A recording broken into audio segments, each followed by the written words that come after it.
কৃষ্ণ কৃষ্ণ শুধু শ্রী কৃষ্ণ। ভক্তের যদি কোনো অভাব থাকে ভগবানের মন্দিরে যেতে হয়। ভগবানের মন্দিরে চাইতে নাই গো। যে ভগবানের মন্দিরে চাই সে অল্প পায়, আর যে চায় না সে এত পায় ভাবতেই পারা যায় না। এই জন্য মন্দিরে গিয়ে কেউ বলবেন না আমার মেয়েটার বিয়ে দিয়ে দাও, আমার ছেলেটার চাকরি দিয়ে দাও, আমার দোতলা বাড়ি করে দাও, 4টে গাড়ি করে দাও, কেউ বলবেন না। কেন? একটা বাচ্চা ছেলে মায়ের কাছে ঘুর ঘুর করলে মা তো বুঝতে পারে বাচ্চাটা কি চায়। আপনি মন্দিরে গিয়ে যখন বসবেন, ভগবান যদি অন্তর্যামী হয় তিনি তো নিজেই জানতে পারবেন আপনার কি আছে কি না। আপনি আবার বলে জানাবেন কেন?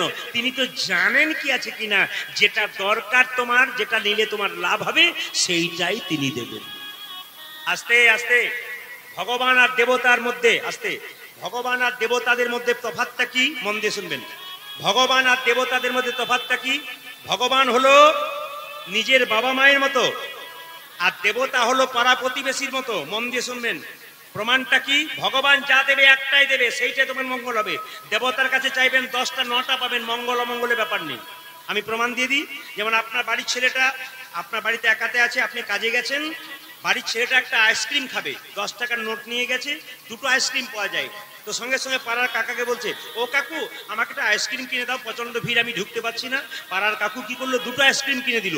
ও চিন্তা ভাবনা করলো না 2টো আইসক্রিম খেলে ঠান্ডা লাগবে। কিন্তু বাবা যদি সামনে থাকতো 2টো আইসক্রিম কিনতো না, একটাই কিনতো, ভালো কিনতো, যেটা ছেলের মঙ্গল হবে। ওই জন্য বাবা ভগবানের কাছে চাইতে নাই, ভগবানের কাছে বসতে হয়, না চাইলেই তিনি দেয়। কি অভাব আছে তিনি বুঝতে পারেন, বলতে নাই। একটা কথা আপনাদের বলে রাখি, মহাপ্রভু পান খেত। আপনারা যারা পান খান, পান নেশার জিনিস আপনারা মনে করেন, কিন্তু না, পান নেশার জিনিস নয়। বিড়ি সিগারেট যারা খান, সিগারেট আপনাদের এখানে কেউ খায় না, অন্য জায়গায় জন্য সিগারেট, এ গ্রেটও নয়, বি গ্রেটও নয়, সিগারেট। এও নয়, বিও নয়, সি, নেশা। আচ্ছা, বিড়ি খাওয়া ধূমপান করা কারা শিখিয়েছিল বলুন তো? ওলন্দাজরা ভারতবর্ষে ব্যবসা করতে এসে ওরা শিখিয়ে দিয়ে গেল বিড়ি খাওয়াটা। ভারতবর্ষের নিয়ম বিড়ি খাওয়া নয়, আমরা ওদের কাছ থেকে শিখলাম। এখন আবার দুর্গা পুজোতে এবছর ঘুরছিলাম এক জায়গাতে, নাম করব না, রাত্রিতে গান করে ঘুরছি, তো 15-16 বছরের মেয়েগুলো পর্যন্ত কি টাম দিচ্ছে। আমরা যাচ্ছি পেরিয়ে, তখন ভোর 4টে ভাবছে, বললাম ফাঁকা হয়ে যাবে।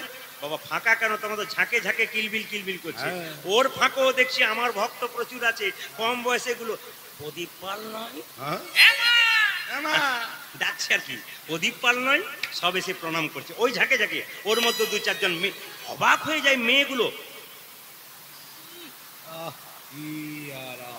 কোন জায়গায় পৌঁছাচ্ছি আমরা, এটা আমরা অবাক হয়ে যাচ্ছি। না না, আমরা দেখলাম আর কি। বাবা কিছু মনে করবেন না, পান আপনারা খেতে পারেন। মহাপ্রভু পান খেত, কিন্তু পানের সঙ্গে যখন আপনি মশলা দিয়ে দিলেন তখন নেশা হয়ে গেল। মহাপ্রভু সন্ন্যাসের আগে, এইদিকে মহাপ্রভু সন্ন্যাসের আগে পর্যন্ত পান খেত, সন্ন্যাস নেওয়ার পর পান খেত না। পানের মধ্যে আপনি যখন এই মশলা দিয়ে দিলেন তখন কিন্তু আপনার ওটা নেশাদ্রব্য হয়ে গেল। কিন্তু যখন মশলা দেবেন না, শুধু পান খাবেন, আপনার লাভ আছে। আচ্ছা মায়েরা, পান গাছের জন্ম কোথায় জানা আছে? একটু বলি। পান গাছের জন্ম কোথায়? বলছে সমুদ্র মন্থনের ফলে যখন অমৃত উঠে এসেছিল, দেবতাদের সঙ্গে অসুরদের যুদ্ধ হচ্ছিল অমৃতকে নিয়ে, 1 ফোঁটা অমৃত ভাণ্ড থেকে মাটিতে পড়েছিল, সেই অমৃতের বিন্দু থেকে তৈরি হয়েছিল পান। আচ্ছা মায়েরা, অপরাধ নেবেন না, বিয়ের সময় যখন ছেলে বিয়ে করতে যায় তখন মেয়েটাকে পিঁড়িতে বসিয়ে 2 চোখে 2টো কি দেওয়া হয়? বাচ্চাগুলো বল কি? যাক, বাচ্চাগুলো বলছে পান, মানে এরাও কম জানে না আর কি। আচ্ছা মায়েরা, কেউ বলতে পারবেন যাদের বিয়ে হয়েছে পান ঢাকা দেওয়া হয় কেন? আপনাদের কারো বিয়ে হয় নাই বোধ হয় নাকি? পান ঢাকা কেন দেওয়া হয়? এইদিকে তাকান, এর তত্ত্ব আছে কিন্তু। পানটা ঢাকা দেওয়া হয় কেন? পান হচ্ছে যোগ মায়া। যখনই পানটা সরিয়ে মেয়েটা স্বামীর মুখ দেখলো, তখনই মায়ার যোগ হয়ে গেল। এই গানটি এক জায়গায় 25 তারিখে গেয়েছি, লক্ষ্মী পুজোর সময়। একজন ভদ্রলোকের বাড়িতে বাসা, উনি বয়স্ক লোক, বলছে বাবা প্রদীপ, তুমি যে বললে পান ঢাকা দিলে, পান সরালে মায়া হয়, আমার 3টে ছেলে 3টে বউ মায়ায় নাই খালি ঝগড়া করে বেড়াচ্ছে। বললাম কাকা বাবু, মায়া থাকবে কি করে? পান ঢাকা দেবার আগে রাস্তায় কতবার দেখা হয়ে যাচ্ছে, এই জন্যে আর মায়া নেই। আবার আবার আবার আবার এইদিকে এইদিকে হ্যাঁ, মজা আছে, মজা আছে, তত্ত্ব আছে, মজা আছে। আবার দেখবেন এখনকার মেয়েরা স্বামীর নাম ধরে ডাকে, আপনাদের এখানে নয়, অন্য জায়গায় দেখবেন ছেলের স্বামীর নাম তাপস, শ্বশুর মশাই শাশুড়ি মা বসে আছে আর তার সামনে বলছে এই তাপস। কি ডিজাইনের ডাক, যেন ঠাকুমার নাতিকে ডাকছে, এ তাপস, কি ডিজাইন। না না, এইদিকে আমার কাকিমা বেঁচে আছেন, 60 বছর বয়স, এখনো স্বামীর নাম করে না। এখানে বয়স্ক মায়েরা অনেকে আছেন, তারা স্বামীর নাম করে না, বলতে বলবেন স্বামীর নাম করবে না। কিন্তু ইয়ং যারা কম বয়সের, আপনার এখানে যে বলি না, অন্য জায়গাতে এখানে খুব ভালো, কেউ নাম ধরে ডাকে না। মায়েরা খুব হাসতে বলছে সবাই ডাকে, সবাই তাপস। তাপস কারো নাম নাই তো, নাহলে কিছু মনে করবেন না, নাম তো কিছু বলতে হবে আর কি। তো লক্ষ্য করো মায়েরা, আমার কাকিমা গুরুমন্ত্র নেয় নাই, বলছে প্রদীপ আমি গুরুমন্ত্র নিয়ে নাই, ব্যবস্থা করে দে। বললাম আমার গুরুদেবকে ডেকে দিচ্ছি, তুমি নিয়ে নেবে। আমার গুরুদেবের কাছে মন্ত্র নিয়েছে, গুরুদেব বলেছে মা গুরুমন্ত্র জপ করার আগে 3 বার মহামন্ত্র জপ করতে হবে। সবাই শুনে রাখুন, গুরুমন্ত্র জপ করবার আগে 3 বার মহামন্ত্র জপ করতে হয়, তারপর গুরুমন্ত্র। মহামন্ত্রের উপরে কিছু নাই, মহামন্ত্র সবচাইতে উপরে। হরে কৃষ্ণ কৃষ্ণ কৃষ্ণ হরে হরে, হরে রাম রাম রাম হরে হরে। আমার কাকিমার কাছে গেলাম, কাকিমা গুরুমন্ত্র নিয়েছো, নিলাম বাবা, কিন্তু এক জায়গাতে গন্ডগোল হয়ে গেল। বলে কি? গুরুদেব বলেছে মন্ত্র ভজন 3 বার করতে হয়। আমার অসুবিধা কোথায়? বলে কোথাও অসুবিধা নাই। বলে তাহলে এক কাজ করো, তোমার অসুবিধা কোথায়? বলছে এক জায়গায় অসুবিধা, মহামন্ত্র নাম জপ করতে বলেছে, ওটা আমি পারি না। বলে কেন পারো না? এক জায়গাতে গিয়ে লেগে যায়। কোন জায়গায়? হরে কৃষ্ণ কৃষ্ণ কৃষ্ণ হরে হরে। তারপর তুই বুঝতে পারছিস তোর কাকার নাম কি বটে রে? হ্যাঁ, কাকার নাম কি? রাম। ওইটি আর বলতে পারে না। বললাম কাকিমা কোনো অসুবিধা নাই, তুমি বলতে পারো স্বামীর নাম, কোনো অসুবিধা নাই। বলছে তুই যতই কীর্তন কর লোককে বোঝা, আমাকে বোঝাতে পারবি না। 13 বছর বয়স আমার বিয়ে হয়েছে, আমি বুঝবো না, তবে তোমাকে তো হরিনাম করতে হবে। বলছে আমি কিন্তু চালাকি বুদ্ধি করে নিয়েছি। বলে কীরকম? তুই তো জানিস 7টা ছেলের মধ্যে একটা ছেলে, 7টা ছেলে মরে যাওয়ার পর একটা ছেলে হয়েছে, তার নাম ফেলারাম। আজ থেকে আমি সিদ্ধান্ত নিয়েছি হরে কৃষ্ণ কৃষ্ণ কৃষ্ণ হরে হরে, হরে ফেলার বাবা, হরে ফেলার বাবা ফেলা। বাবা রে, কি তোমার বুদ্ধি কাকিমা, তোমার ঘটে দারুণ বুদ্ধি গো। না এরকম বুদ্ধিমান আমি বললাম কাকিমা তোমার কাছে দারুণ জিনিস পেলাম। চলো, রাধা রানী কি, শ্যাম সুন্দর কি, মদন মোহন কি, মহাপ্রভু চিবানো পান মুকুন্দ সরকারকে দিল, আর মুকুন্দ সরকার সেই চিবানো পান তার স্ত্রীকে দিয়ে দিল, তার গর্ভে সন্তান এলো। আর সেই সন্তানটা জন্ম নিল কখন? সরস্বতী পূজার দিনে। মন মনা ভবা, মন দিয়ে শুনবেন, আপনার লাভ আছে। গাড়ি বাড়ি টাকা পয়সা ধন দৌলত আছে, আপেল কলা লেবু মন্দিরে দেওয়ার দরকার নাই। ভগবান বললেন মন মনা ভবা, তোমার সুন্দর মনটা আমাকে দিয়ে দাও, কিচ্ছু দেওয়ার দরকার নেই। আপেল কলা কটা দিলে আমি দেখবো না, তোমার মনটা আমায় দিলে কিনা সেইটাই দেখবো। ওই জন্য মন দিয়ে কীর্তন শুনতে হয়, মন দিয়ে শুনবেন। একটা সুন্দর কথা শুনে রাখি, স্বামী স্ত্রীর মধ্যে সুন্দর মিল ছিল বলেই আজকে তাদের সুন্দর সন্তান জন্ম হলো। অপরাধ নেবেন না বাবা, স্বামী স্ত্রীর একটা কর্তব্য আছে, ভাগবত পণ্ডিতরা বলছে, শাস্ত্র বলছে। জেনে নিন, কোনো পুরুষ যদি কর্ম না করে, কোনো পুরুষ যদি রোজগার না করে, সেই পুরুষ যদি বিবাহ করে, সে বিবাহ করে যদি স্ত্রীর ভরণ পোষণ না করতে পারে, তবে তাকে অনন্ত জন্ম নরক ভোগ করতে হয়, জন্মে জন্মে। ধরুন কোনো পুরুষের কোনো টাকা রোজগার নেই, কিচ্ছু নেই, আর সে বিয়ে করলো, সেই মেয়েটা ভরণ পোষণ করতে পারলো না, সেই মেয়েটাকে ঠিকমতো সুবিধা দিতে পারলো না, তাহলে জানবেন তার বিয়ে করাটা সার্থক নয়, সে কিন্তু পরের জন্মে নরকে যাবে। এইবার শুনে রাখুন, বিয়ে করার পর কোনো স্ত্রী যদি, ধরুন কি যেন একটা খাবার আছে, পিজা নাকি অনলাইনে পিজা অর্ডার করে নাই বলে আপনি ছেড়ে চলে গেলেন, তাহলে কিন্তু আপনার আবার নরক ভোগ হবে। তবে হ্যাঁ, স্বামী যদি বিবাহের পরে সংসার টংসার করার পর রোজগার করে হঠাৎ অক্ষম হয়ে গেল, তখন যদি তাকে ছেড়ে চলে যান, তবে আপনার আবার জন্মে জন্মে আপনার নরক ভোগ হবে। কোন স্ত্রী যদি, স্বামী খুব সুন্দর রোজগার করে কিন্তু হঠাৎ অসুস্থ হয়ে গেল আর রোজগার নেই, তখন তাকে ছেড়ে যদি কোনো স্ত্রী চলে যায়, জানবেন তার জন্ম ধরে শুধু নরক ভোগ হবে, আপনি জীবন যাপন সুন্দর করতে পারবেন না। দুটো দিক কিন্তু আমি সুন্দর করে বলে দিলাম। একবার শাস্ত্রের কথা বললাম, মন দিয়ে শুনবেন, একটা একটা করে বলবো, মন দিয়ে শুনবেন। স্বামী বেলা 3টের সময় এলো রৌদ্রে পুড়ে, শুনছো গো, 1 গ্লাস জল দাও। কেন গড়িয়ে খেতে পারো না? হ্যাঁ, গড়িয়ে খেতে পারো না, তোমার হাত নাই। ইনি পত্নী নন, ইনি পেতনি। আর স্বামী যদি রাত্রি 12টার সময় এসে বলে দরজা খোল, কি নাম, দরজা খোল বাসন্তী, নিয়ে যদি মারধর করে, স্বামী তাহলে স্বামী নয়, উনি আসামি। আসামি হবেন না আর পেতনি হবেন না, পত্নী হন, স্বামী হন, সংসার সুখী হবে। একটা একটা করে শুনবেন, খুব দামি দামি কথা আছে, প্রত্যেকটি কথার মধ্যে একটা করে শিক্ষা আছে। এই শিক্ষাগুলো জীবন নিতে পারলে আপনার কীর্তন শোনা সার্থক হবে। একটা একটা করে শুনবেন। মুকুন্দ সরকারের ছেলেটা যখন জন্ম নিল, বাচ্চা জন্ম নিলে আপনার মুখে কি দিন জোরে বলুন? নিম পাতা ও মধু। আচ্ছা, একজন হাত তুলে বলুন তো মধু দিলে কি হয়? আপনাদের মনে কিন্তু একটা ভুল ধারণা হয়ে আছে, মধু দিলে বাচ্চা মিষ্টি মিষ্টি কথা বলে। আজকে ভুল ধারণাটা ভেঙে দিয়ে যায়। মধু দিলে বাচ্চার জীবনেও মিষ্টি কথা বলবে না। কত ছেলেকে মধু খাওয়ালেন, সব কি মিষ্টি কথা বলে? জোরে বলুন হ্যাঁ না না। আসলে তা নয়, মধু দেওয়ার সময়টা কখন ওইটা জানতে হবে, তাহলে মিষ্টি কথা বলবে। আজকে বলবো না, পরের বছর আবার বায়না করবেন, তবে বলবেন না, আবার পরের বছর ডাকবেন, তখন বলবেন। আর আমি চান্স দেবো না, চান্স দেবার সুযোগও নাই। আবার 10 বছর পরে আসবো যদি বেঁচে থাকি। কিন্তু একটা কথা বলে যাই, বাচ্চাকে মধু দেবেন কখন, সময়টা শুনে রাখুন। বাচ্চা যখন কান্নাকাটি করে, মায়ের দুগ্ধ পান করতে পারে না, জন্ম নিয়ে কান্না বন্ধ হবার জন্য মধু দেওয়া হয়, মিষ্টি মিষ্টি কথা বলার জন্যে নয়। বাচ্চা নার্সিং হোমে জন্ম নেবে, তখন দেখবেন বাচ্চা জন্ম নেবার পর তাকে ডাক্তারবাবু থাপ্পড় মেরে মেরে কান্না করায়, যদি বাচ্চা কান্না না করে। ওই জন্য অসুস্থ বাচ্চা জন্ম নেওয়া হয়, কান্না করলেই তাকে মধু দেওয়া হয়। কিন্তু মধু দেওয়ার নিয়ম হচ্ছে কখন না, দুটো বইয়ের নাম করব, গৃহসূত্রকার আর একটা গভীর গৃহসূত্রকার, একটা পরাশর গৃহসূত্রকার। পরাশর গৃহসূত্রকার বলে একটা বই আছে, তাদের পরিষ্কার করে বলছে, বাচ্চা জন্ম নেবার পর যখন অসহজ গৃহ থেকে এলেন, মানে অসহজ গৃহ মানে 1 মাস হয়ে গেল, আপনি যখন অসহজ থেকে সোচ হয়ে গেলেন, তখন বাচ্চাকে মুখে মধু দিলেন, তাহলে সে মিষ্টি মিষ্টি কথা বলতে পারে। তার চাইতে গভীর গৃহসূত্রকার বললো আরো নিয়ম আছে।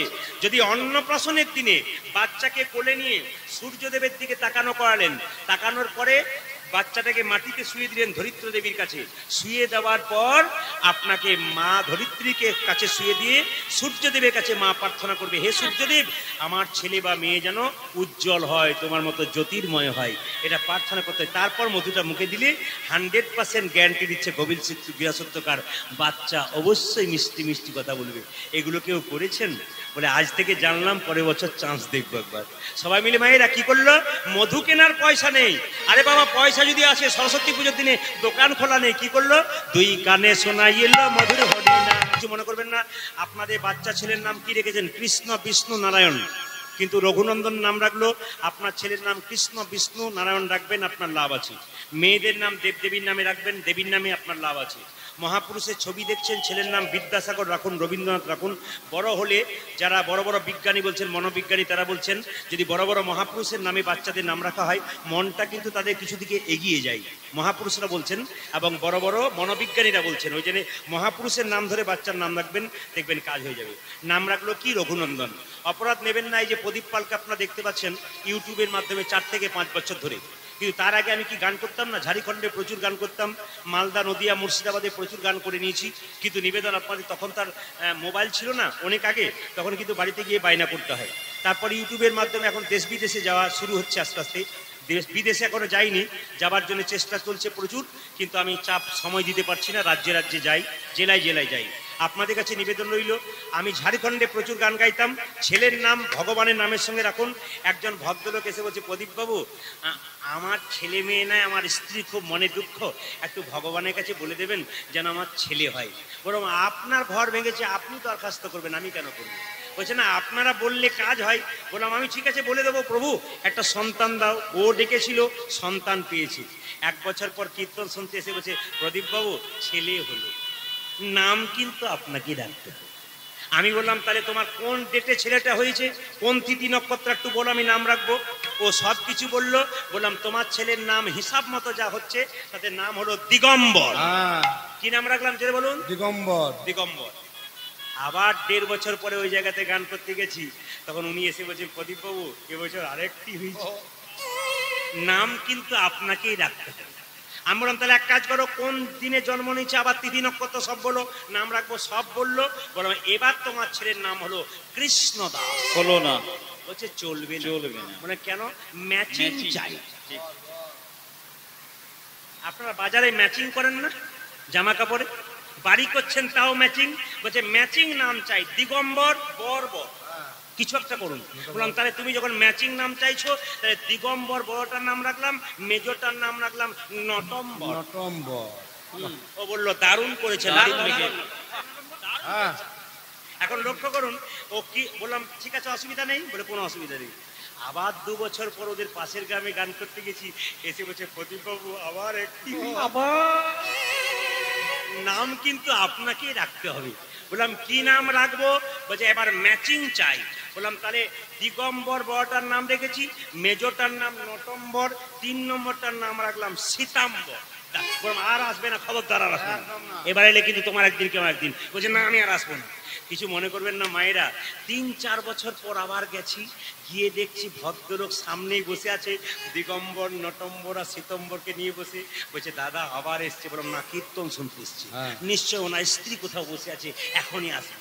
কীর্তনের পরে বাসায় গেছি, ও দিগম্বর নটম্বর সীতম্বরকে প্রণাম কর, প্রণাম কর। নটম্বর দিগম্বর প্রণাম করছে। তখন বললাম আচ্ছা দাদা আপনার এই ছেলেগুলো তো বড় হয়ে গেল। বলে হ্যাঁ দিগম্বর নটম্বর সীতম্বর বড় হয়ে গেল, এখন আমরা আপনার স্ত্রীকে আনতে পারতেন কীর্তন শুনতে। আর এবারে একসঙ্গে দুটো হয়েছে, ওই জন্য আর আনতে পারলাম না। আর আপনার কাছে এলাম নাম রাখার জন্য, নাম রাখতে হবে। আমরা নাম রাখবো, বলছে আবার ম্যাচিং। বলে হ্যাঁ ম্যাচিং চাই। বললাম তাহলে এক কাজ করো, বড়টার নাম কি রেখেছিলাম দেখছি, একে বিদায় দিতে হবে, দিগম্বর। মেজর নাম কি? নটম্বর। 3 নম্বর নাম কি? সীতম্বর। বললাম এবার নাম রাখলাম নভেম্বর আর ডিসেম্বর, মানে মাসের শেষ, ইয়ার এন্ডিং। যাও বাড়ি যাও, চলে গেল বাবা। আসুন মুকুন্দ সাথে ছেলে রঘুনন্দন বড় হলো, সবাই মিলে হাত তুলুন। ছোট্ট ছেলেটা গাইছে সবাই মিলে, কৃষ্ণ কেশব কেশব। আপনারা সবাই মা লক্ষ্মীর কৃপা পাবেন। সবাই মিলে হাত তুলে আজকে গাইবেন একসঙ্গে, খুব আনন্দে গাইবেন। সংসারের কথা ভাববেন না, এখন নিজের কথা ভাবুন। একা এসছেন, একাই যাবেন, আসল কাজ সারুন। কৃষ্ণ কেশব, সবাই মিলে হাত তুলে, কৃষ্ণ মাধব মাধব সুধা মাখা এই নাম, হরি নাম মধু মাখা এই নাম, নাম নাম নাম। আজ কৃষ্ণ কেশব কৃষ্ণ মাধব সুধা মাখা যে নাম, হরি নাম মধু মাখা এই নাম। হাত তুলে একসঙ্গে, অঙ্কুশ হাত তুল, একসঙ্গে হাত তুলুন সবাই মিলে। কৃষ্ণ কেশব কৃষ্ণ মাধব সুধা মাখা এই নাম, হরে নাম মধু মাখা এই নাম, নাম নাম নাম। কৃষ্ণ মাধব সুধা মাখা এই নাম, হরি নাম মধু মাখা এই নাম। না না না, আপনাদের এই হাত তোলাটা মহাপ্রভু দেখছে, মা লক্ষ্মী দেখছে। আজকের আসরটাতে ক্যামেরা হচ্ছে, ও ক্যামেরা কিন্তু ঘোরাচ্ছে। আজকে ইন্ডিয়ার লোক নয়, বিদেশের লোক আপনাদের হাত দেখবে। আর আজকের হরিবাসরটা হচ্ছে হাওড়া, কি জায়গা জানো? জোরে বলুন। রুদ্রপুর, হাওড়া রুদ্রপুরে এই কীর্তন হচ্ছে। আমি প্রকাশ করে দিলাম মাইকে, হাওড়া রুদ্রপুরে কীর্তন হচ্ছে। রুদ্রপুরে ভক্তগণ, ভক্তিমতী মায়েরা কি সুন্দর হাত তুলছে। ভারতবর্ষের মানুষ নয়, গোটা বিশ্বের মানুষ দেখুন যারা কীর্তন শোনেন, বিশ্বের মানুষ কীর্তন শোনে, এবং ইউটিউবের মাধ্যমে এগুলো প্রচার হচ্ছে। আবার সবাই দেখুন আপনারা, আমি বারবার বলে রুদ্রপুরের ভক্তদেরকে দেখুন, প্রচুর ভক্তের সমাগম, মাঠের মধ্যে মাঠ পরিপূর্ণ হয়ে আছে, হাতগুলো সুন্দর উঠছে। তাই সবাই মিলে হাততালি দিন। আপনাদের গ্রামের নাম করে দিলাম, সবাই মিলে আপনাদের গ্রামের নাম চারিদিকে ছড়িয়ে গেল। আপনাদের ভক্তদের হাততালি উলুধ্বনি একসঙ্গে যাবে কোথায়? গোটা ভারতবর্ষ নয়, বিদেশের মাটিতে পর্যন্ত। হাত তুলে কৃষ্ণ কেশব কৃষ্ণ মাধব সুধা মাখা এই নাম, হরি নাম মধু মাখা এই নাম, নাম নাম। আজ কৃষ্ণ কেশব কৃষ্ণ কেশব সুধা মাখা এ নাম, হরি নাম মধু মাখা এই নাম জপ হলো আপনারি। এই হরি উলধ্বনি, উলধ্বনি।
এই মধুমাখা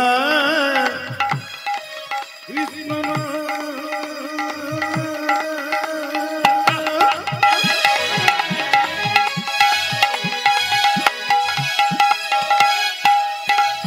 এই নামে দেবা করে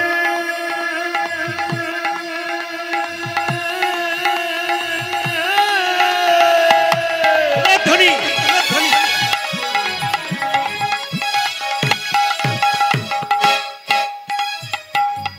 তারা খুদা তৃষ্ণা যাবে গো দূরে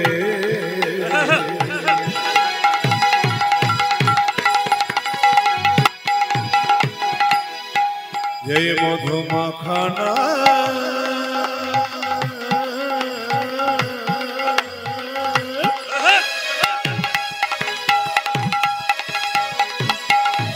এই সুদামাখা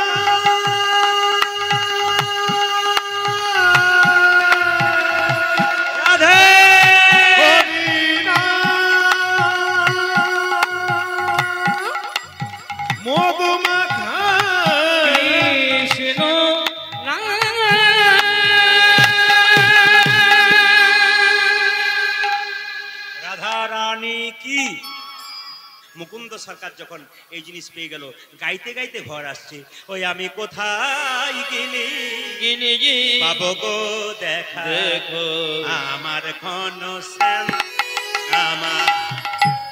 আমার ঘন শ্যাম।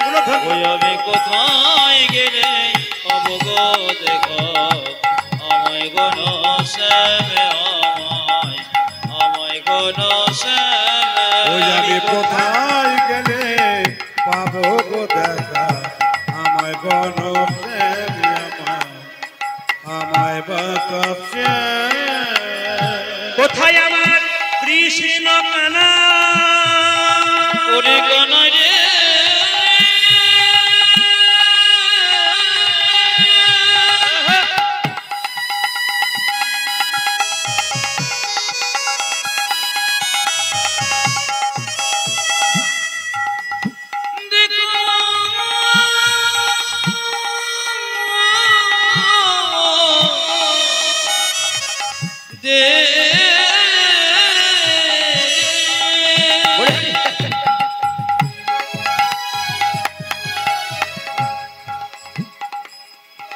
ওরে কানাই রে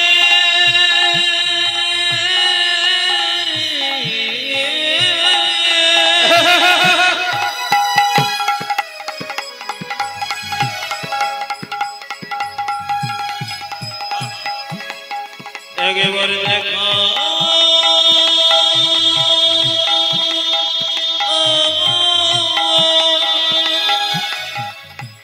দেখা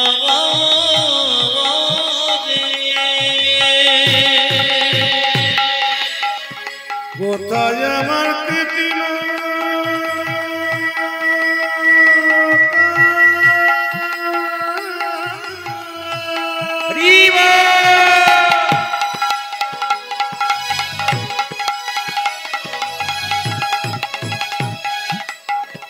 কোথায় গণ আমি কোথায় গেলে পাবো গো দেখা আমার গণ আমার বাতাসে আমি কোথায় গেলে পাবো গো দেখো আমায় গণ শ্যামে, আমায় গণ শ্যাম। দেখা দাও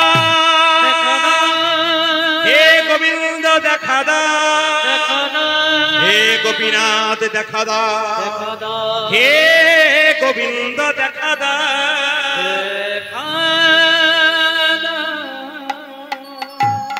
বাবা সবাই মাথায় কাপড় নিন, প্রেম সে বসুন। আজকে মুকুন্দ সরকারের ছেলে জন্ম নিচ্ছে রঘুনন্দন। সবাই সরস্বতী পুজোর দিনে জন্ম নিচ্ছে, বৃহস্পতিবার জন্ম নিচ্ছে। সবাই উলুদ হয়ে দেবেন।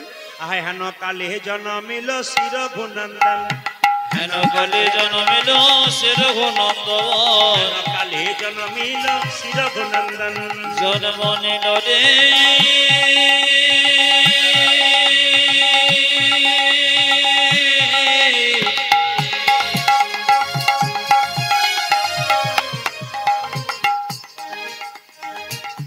ভক্ত রঘুনন্দন। উলুধ্বনি।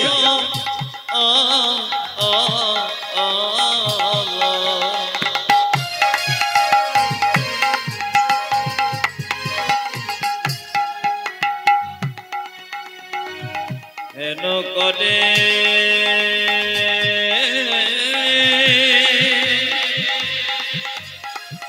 জন্ম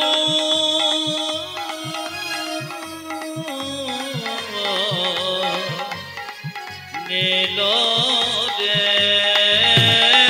জন্ম নিল রে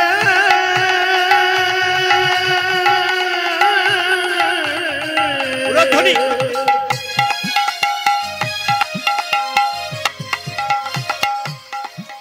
ভক্ত রঘুনন্দন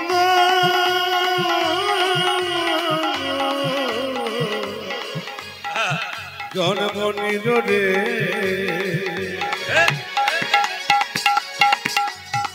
আমার হেন কালে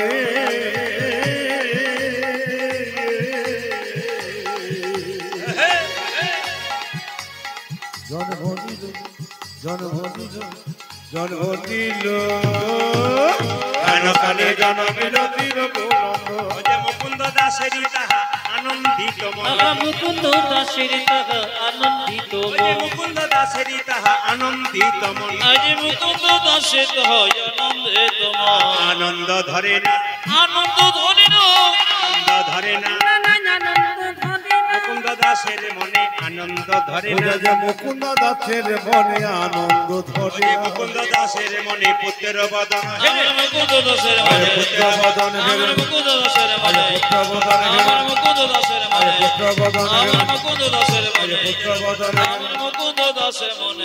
মুকুন্দ দাসের আজি আনন্দিত মন। ওরা যে মুকুন্দ দাসের মনে আনন্দিত। আচ্ছা, যদি কারো গাড়ি হয় অহংকার হয়, বাড়ি হলে অহংকার হয়, ভক্ত হয়ে গেলে অনেক অহংকার হয়ে যায়। যদি কেউ ভক্ত হয়ে যায় দেখবেন পাশের লোককে দেখতে পারে না, আলতু ফালতু খাবার খাই, আমি ভালো খাই না। তাকে যেন ভালো পথে আনা যায় তার চেষ্টা করো, মহাপ্রভুর আশীর্বাদ করবে, অবজ্ঞা নয়। এটা ভালো করে শুনবেন যে যেখানে আছেন। মুকুন্দ সরকারে অহংকার হয়ে গেল, চিকিৎসা করতে করতে ভগবান পরীক্ষা করলো, মুকুন্দ তোমার অহংকার হয়ে গেল, তোমার স্ত্রীর শরীরে এমন রোগ দেবো তুমি চিকিৎসা করতে পারবে না। যখন বাড়ি ফিরে এলো তার স্ত্রী চিৎকার করে বললো, কই গো? মুকুন্দ বলছে কই গো? সঙ্গে সঙ্গে বলছে, এ কি আমার হলো গো? স্বামী কি আমার হলো গো? আমার সর্বাঙ্গ যেন জ্বলি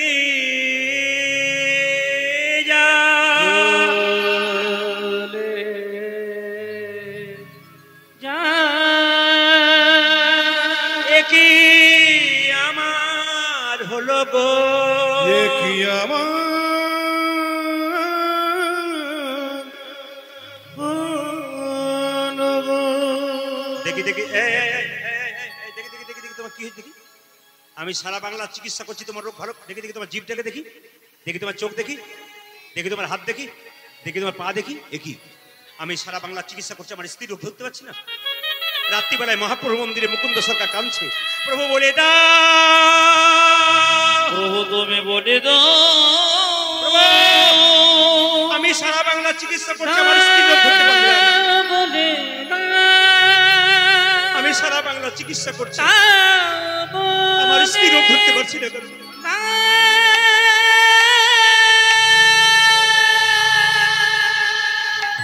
রাত্রিবেলায় আকাশবাণী হলো, মুকুন্দ আমি যা ভেবেছিলাম তাই হয়েছে। সারা বাংলা চিকিৎসা করতে করতে তোমার ভেতরে অহংকার হয়ে গেছে। মুকুন্দ বলল, কখন আমার অহংকার আমি জানি না, আমি ক্ষুদ্র জীব, তুমি আমার অহংকারে পতন ঘটাও। মহাপ্রভু পান খেত মায়েরা, আস্তে